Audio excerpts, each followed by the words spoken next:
Well, hello there, my friends, and welcome back. My name is Stephanie Safarian, and you're listening to episode 491 of Sustainable Minimalists. This is a listener-supported show about intentional and eco-friendly minimalist living. On today's show, we are discussing things advertisers know about us that we perhaps don't know about ourselves. Yes, we are. Now, let's back up, shall we? I was reading a real interesting piece on Substack last week.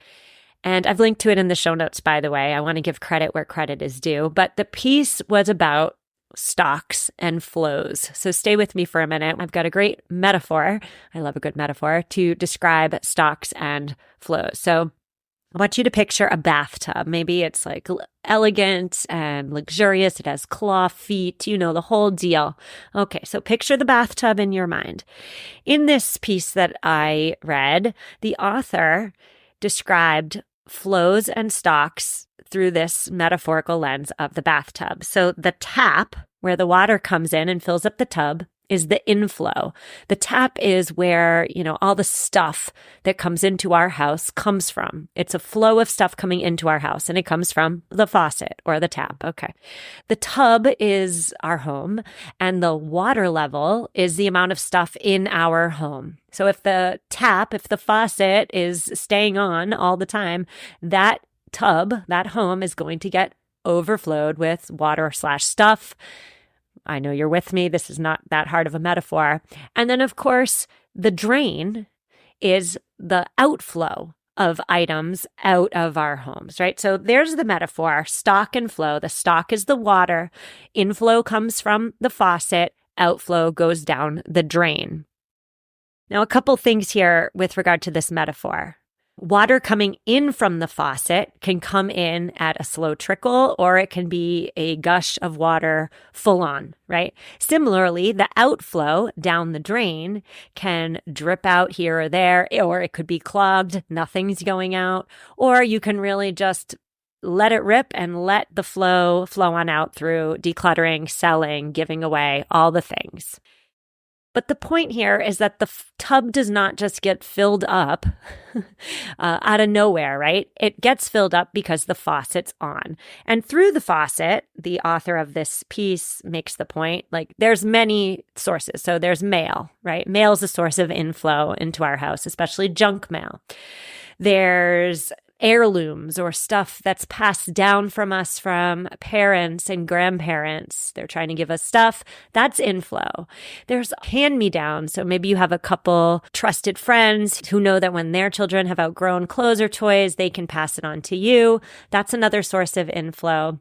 And finally, of course, another big source of inflow is the stuff that we're buying ourselves, the stuff we're willingly buying. And so I love this metaphor. However, I would tweak it just slightly and say that instead of just one faucet, this luxurious clawfoot relaxing tub that we all have pictured in our minds right now, this tub actually has multiple faucets. One faucet's the mail. One faucet's the parents and in-laws and grandparents. Another faucet is the hand-me-downs. Another faucet is the things we buy ourselves. So I want you to think about this tub in terms of having many faucets, many sources of inflow, because today we're just tackling one of those faucets. And that faucet, of course, is the stuff that we are buying ourselves. Now, too often when the tub gets too filled, when we have too much stock in our homes, right, we assume the problem is that we need to get better at finding places to store the stock, store the water, right? By bins, baskets, organization systems. No. And in decluttering circles, the common refrain, the common solution tends to be just open the drain, declutter, right? But on today's show, we're taking a different approach. We're not just opening the drain and decluttering. We're stopping one of those faucets. And very specifically, it's the faucet of buying new stuff. Now, advertisers, right? Their goal is to keep that faucet, the faucet of buying new stuff, on. It's their goal to keep that faucet on even after you, the person sitting in the tub, has recognized that the tub full of water is rising to precarious levels. The advertiser's job is to keep that faucet dripping or trickling even after you've recognized that the amount of water in the tub is a problem, even after you've had a plumber come out and look at the problem. So how on earth do advertisers entice us to keep turning this faucet, this source of inflow on, despite all our efforts to plug it up and turn it off? That is precisely what we're discussing today. So on today's show, we're discussing 5 things that savvy advertisers know about us and our predisposition to turn the faucet on, even though turning it on is against our best interests. And by the way, I'm not vilifying advertisers, marketers, public relations professionals today. I'm definitely not doing that. They are creative and innovative, and hats off to all of you. My goal today is simply to give us all some insight into human buying behavior so that the next time you personally feel the itch to turn on the buying new faucet, you pause, you take a step back and you say, wait a minute, is my tub already full? Is my tub already full? So let's get into it, shall we? And so yes, I do have 5 specific advertiser secrets to discuss today, but the first one or two, they're, setting the stage. They're foundation level. They're not all that revolutionary or novel, and that's okay. They're setting the foundation for those revolutionary and novel ideas to come. And so, of course, the first one to discuss, foundation level again, is advertisers know there is a big difference between any old advertisement and an advertisement that's effective, that converts, that either results in more sales or results in increased brand recognition, let's say, depending on the company or corporation's goals. A product needs to fit seamlessly into a person's life, seamlessly. And it's the job of the advertiser to show exactly how that product or service will fit. So questions that an ad seeks to answer. An effective ad will just answer one of these questions. What is it? Why do I need it right this second? What makes it different from all the other things? And who else thinks it's good? If one of those questions are answered effectively, the ad then is effective. Advertisers try to answer these questions truthfully, of course, in an intriguing way that's memorable. That's the art of advertising right there. Now, I personally argue on the consumer side, as the person sitting in the bathtub, we as the consumer should be able to answer all 4 of those questions. So don't get an answer to just one of those questions, but we, the person in the tub, should be able to answer, what is it? Why do I need it now?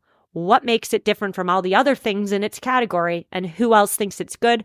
We should be able to answer all 4 of those questions before we buy, but I digress. So that's one. Number 2, advertisers know that, yes, soliciting emotion is really darn important in an ad, yes, but it's more than soliciting emotion. It's about seduction. It's about seducing us. Seduction is about listening to customers, understanding their woes on a deep level, understanding their feelings, their wants, their needs, their motives, understanding what people desperately want to hear about themselves, and then telling them just that. That is seduction. And ads that are emotional may work. Ads that are seductive work so much better. Advertisers also know too, of course, that when we buy stuff, we're buying something personal. We're buying an item for the way it benefits us. That's why it's not about selling. It's about seducing. Businesses often want to communicate or sell the tangible features of their product, like lightweight, breathable fabric, let's say. But advertisers know that lightweight, breathable fabric won't go so far as saying soft, cozy, comfortable. These ephemeral benefits will get so much further, right? Would you rather buy a soft, cozy, and comfortable sweater, or would you buy a lightweight, breathable sweater? One uses seductive words, the other just uses adjectives. And so, yes, advertisers know that when we buy stuff, it's not about the stuff. It's not about the laundry list of accolades that the thing has. It's about us, the person with the credit card. And so I want you to be an advertising sleuth starting now and throughout this episode, and then take it into your life and go forth, my friends. Next time you see an ad, maybe it's an ad on a website, maybe it's a banner ad, maybe it's an influencer touted ad on social media, maybe it's a good old-fashioned commercial or a billboard. Whatever the advertisement is, I want you to dissect it. Pretend you're in medical school. What is it about the ad that gets your attention? Is it the fact, and it very likely is the fact, that the ad is personalized to you somehow? Not always, and we'll get to that in a minute. But is the ad tailored to you? Is it highlighting your aspirational self, perhaps? Is it highlighting that idealized carefree version of yourself? Because remember, advertisers know that when we buy stuff, we're buying something personal. It's not about the item. It's about us. It's about improving our lives and making us better, adding to our lives in tangible benefits. And if an ad can convey that effectively, the ad, therefore, will convert. All right, now we're getting into, we built the foundation, right? You're probably thinking to yourself, I already knew those two. I knew those two already. I took an intro to advertising class. Okay, great. Now we're building the house. Are we ready? Now's where things get interesting. Advertisers create different ads, different types of ads for different purposes and at different times. So we're going to walk through the 4 types of ads in a moment, but I'm going to say this another way. Ads are not the same. There are 4 types of ads, and each type has a different reason for being created, for existing. So the first type of ad is, of course, the introductory ad. An introductory ad is designed to get you curious. There's an emotional appeal here too. It's less about facts and figures and numbers and percentages. It's more seduction. It's heavily seduction based. So advertisers know too, when creating introductory ads, that people tend to be attracted to ads that omit something important, that make us want to know more. Perhaps a banner ad on a website says something like, "Is your tap water safe?" ? Or, "Do you have enough money to retire? ? Those questions are designed to spark your curiosity so that you want to learn more. Spark your curiosity, get you interested so that you are introduced to the product or service. Now, banner ads in particular on your favorite websites, they love a good warning, don't they? They're there to spark your curiosity. We've got a rhetorical question like, "Is your laundry detergent giving you a rash? ? Are your fine lines and wrinkles getting in the way of you living your best life? ? Advertisers know at the end of the day that humans, we're really just animals. And because we are animals, we are evolutionarily primed to heed warnings. And so that's why ads with like a negative spin tend to work. Is your laundry detergent giving you a rash? That's a warning call. Or do you have enough money to retire? Another warning call. We are evolutionarily primed to heed warnings. Whether or not the warning is justified, of course, right? So what's your action step here? Your action step, the next time you come across an ad that has a scary claim or a negative slant in some way, shape, or form, know that it likely got your attention, first of all, because of the negative slant, but it also then sparked your curiosity. So step 2 then is to ask yourself, is this negative claim accurate? Or is it blown out of proportion? This is where we put on our critical thinking goggles. Just because a banner ad says it's so and sparks the question and warns us doesn't mean the warning necessarily needs to be heeded. So let's move on to type of ad number 2. And that, of course, is the trial ad. We've all seen a trial ad before. They're everywhere. A trial ad is designed on purpose by savvy advertisers to create a sense of urgency. It's like a limited time offer. It's a sale. It's a business proposition that's temporary. Labor Day sale, right? We have Labor Day coming up this weekend. Labor Day sales. We have a great deal for you this weekend. It's available only while supplies last, 20% off. Come on in.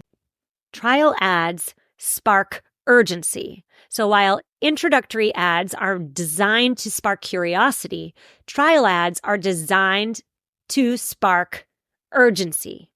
They are also designed to temporarily bump up a company's sales or traffic to a website or traffic to the in-store or sign up for free trials. They're designed to temporarily create that boost in some target metric.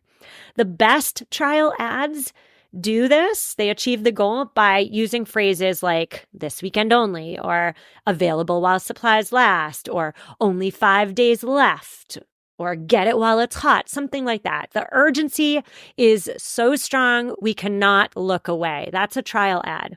Trial ads are also known, by the way, as limited time offers. They're mostly fact-based messages. They use less emotion, little to no seduction, just charts, numbers, percentages. Trial ads are also, very importantly, aimed at market shoppers. So the people who are already interested in buying this product, but they're waiting for the deal, these trial offers speak to that subset of the potential buying population. They're incentivizing the pulling of the buying trigger by giving a good opportunity to do so.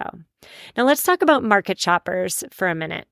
Market shoppers can be dangerous for a company or corporation because market shoppers tend to only buy when the price is low or when the time is right.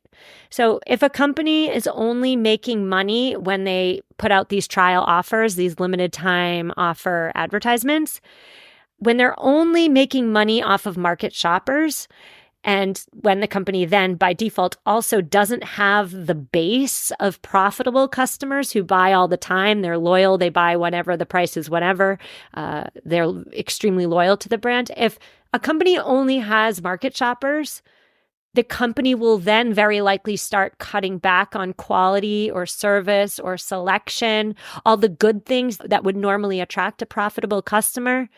Those things are cut back on to target the market shopper more effectively. And that's dangerous for a company. And you know, as I'm talking, I have a great example. J.C. Penney. Who shopped at J.C. Penney as a kid? I did, or my mom did for me. J.C. Penney is a great example of what happens when a company gives out too many limited time offers, also known as trial offers.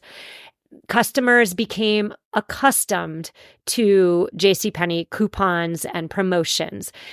Like, you would never go into JCPenney unless you had a coupon or unless there was some big blowout sale. If you paid full price for something at JCPenney during JCPenney's heyday, you were doing something wrong. So when there's too many offers, customers only come in when there's a sale. And if they're only coming in with a sale, there's no profitable customer base. Now, next generation online advertising will be less about companies letting you know what's on sale and more about just making you aware of a opportunity that's slipping away. It's just slipping through your grasp. And that's where trial offers and sparking your curiosity combine into something really hard to look away. So let's just go back to the example of, do you have enough money to retire? So you get an ad that sparks your curiosity. It's an intro ad. Do you have enough money to retire? ? Oh my gosh, I'm curious. And then we add in a little bit of trial ad with it, like, for just this weekend only, you can get a free consultation with one of our certified financial planners, but it's only this weekend, so come on in. That mixture of curiosity plus urgency for many of us can be a lethal combination to turning that faucet on. Now we're going to take our ad break. I know we're talking about advertisers and we got an ad break. That's how we make money here on the show. But when we come back, we're going to talk about differentiating ads, completely different from trial ads and introductory ads. We're talking about the differentiating ad after our quick sponsor break. And we're back. Before the break, we discussed a couple things advertisers know about us that we perhaps don't know about ourselves, like we are primed to heed warnings.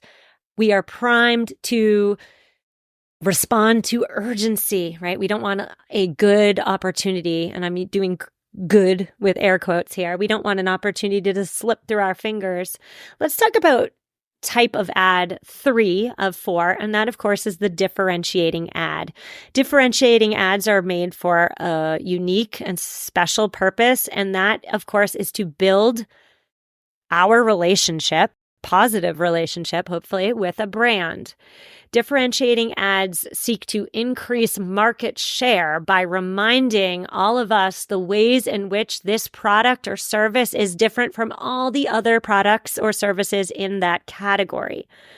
It's a product or service, of course, that is different in some very specific and important way. A differentiating ad seeks to make clear the way this product is better than all the others. So I talked about laundry detergent earlier. Let's just continue on with the laundry detergent example. How is this specific laundry detergent different than all the others on the shelf? That's a differentiating ad. It's about differentiating from other competitors. It's about what makes the product unique or better. And if you're wondering, well, does seduction come in here? Or is it facts and figures? It's a mix of both. A great and efficient and effective differentiating ad is a 50-50 split of seduction and facts. That's what makes a differentiating ad. Now, differentiating ads are long-term focused, whereas a trial ad is designed to temporarily bump up sales. A differentiating ad is long-term focused. They love a good tagline, let's say.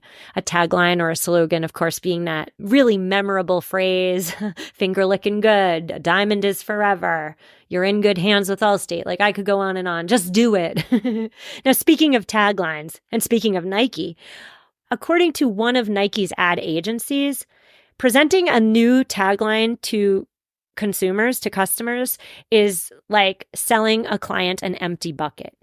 But with every ad that gets created hereafter with that tagline, with that slogan, fills that bucket a little bit more and more. So with each new exposure, the company differentiates itself from the rest on the market. The goal of a differentiating ad is to increase market share. So of all the laundry detergents, differentiating ads seek to take more pieces of the laundry detergent buying pie. Now, you may be wondering to yourself, well, how does this fit in the eco-friendly space? Oh my goodness, it fits in so seamlessly. In 2024, where news headlines are shouting from the rooftops about our climate woes, and as consumers are looking more and more for eco-friendly products, so many brands are trying to stand out from the crowd of competitors by highlighting the ways in which their product is more eco-friendly, more eco-conscious, more sustainable, right? You see this all the time. And even especially in targeted ads. So now we have targeted ads in the 21st century, in which if you click on one targeted ad that speaks to a product's eco-friendliness, you're going to get a ton of other eco-friendly ads in other categories. So let's say you click on an eco-friendly laundry detergent ad. Guess what? In coming days, weeks, months, and years, you're going to be seeing a lot more eco-friendly focused differentiating ads. So eco-friendly socks, eco-friendly hairbrushes, eco-friendly vacuums. I don't know. Pick it. There's an eco-friendly option on the market in 2024. And that concerns me because I do worry that some companies are seeking to differentiate themselves and stand out from everybody else by highlighting the product or the company's eco-friendliness when they're not at all eco-friendly. They're only differentiating on that differential because they know that it converts into sales. That's a problem, and that's where conscious consumerism comes in. That's where the show comes in, frankly. it's on us. So if we see a product that says, oh, I'm so eco-friendly, it's on us to then not just take their word for it, because perhaps they're only just trying to differentiate. Perhaps they're not eco-friendly at all. So it's on us. The onus of responsibility, again, falls on us. We have so much on our plates, don't we? All right, let's move on to the fourth and final type of ad. And this, of course, is the mutual love and respect ad. It's so different from an introductory ad or a trial ad, aka limited time offer. It's so different from a differentiating ad. A mutual love and respect ad keeps customers. So you've got that loyal, profitable base.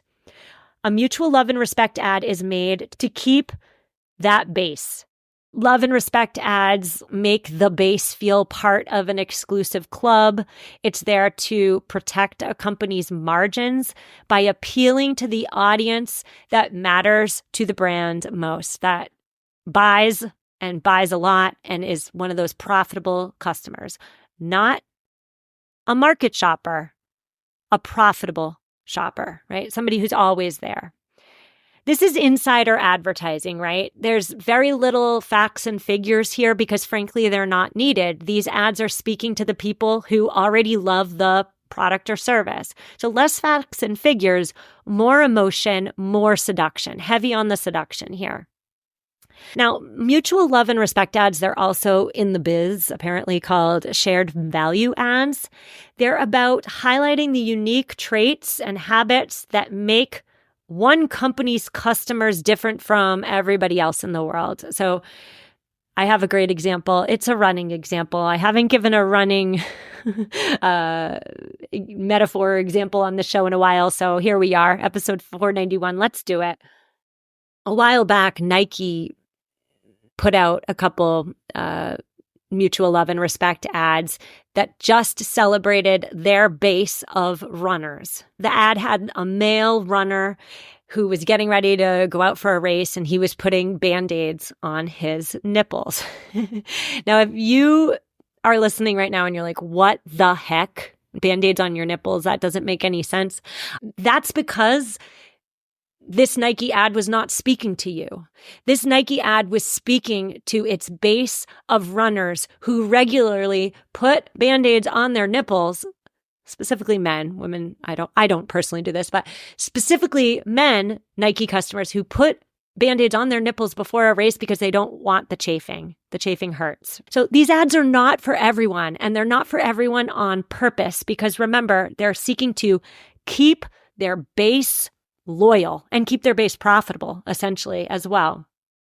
These ads are about the unique traits and behaviors and habits that make this company's customers different from all other customers.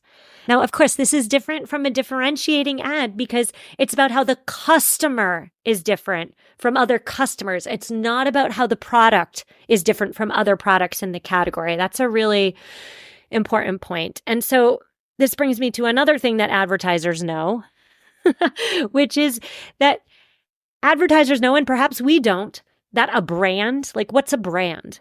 Advertisers know that a brand is really, at the end of the day, nothing more than a reputation. A brand is the collective reputation made by a group of people united for a single purpose. Apple, for example, promises to eliminate complexity and ugliness in our lives. Facebook promises to connect us all and give us power to make the world more open. Products and services are the way the company delivers on its promise, whereas the brand is the reputation that the company earns based on how well it delivers. A brand is invisible, and it, many advertisers argue, is the most valuable thing a company has. So mutual love and respect ads seek to solidify and cement the brand for its base customers, its most profitable customers. So what are your action steps today? It's very simple. I want you to, next time you see an ad, I want you to dissect it. I mean, I personally love to do this. I think advertising is so fascinating. Like, how do you get somebody to buy something in 30 seconds or less? or 10 seconds these days on a reel, let's say. It's amazing the art that goes on there. And so if we go back, if we bring this conversation around today to the bathtub with the claw feet and the one specific faucet we're talking about today, which of course is the buying new faucet. First, it behooves you to ask yourself, well, number one, is my tub, is my home already overflowing? If the answer is yes, and if you recognize it, we need to open the drain and declutter, of course, but we also need to shut off the faucets. And so advertisers are trying to entice you to turn it back on. I hope today's episode gave you the knowledge you need to turn that faucet off and to leave it off until you need more water in the tub. Need being the key word, not want. So that's our show today. We'll be back on Tuesday where we are discussing the principles of rootedness. What does it mean to be rooted in 2024? That's Tuesday's episode. I'll see you then. Reach out if you need me, and take care.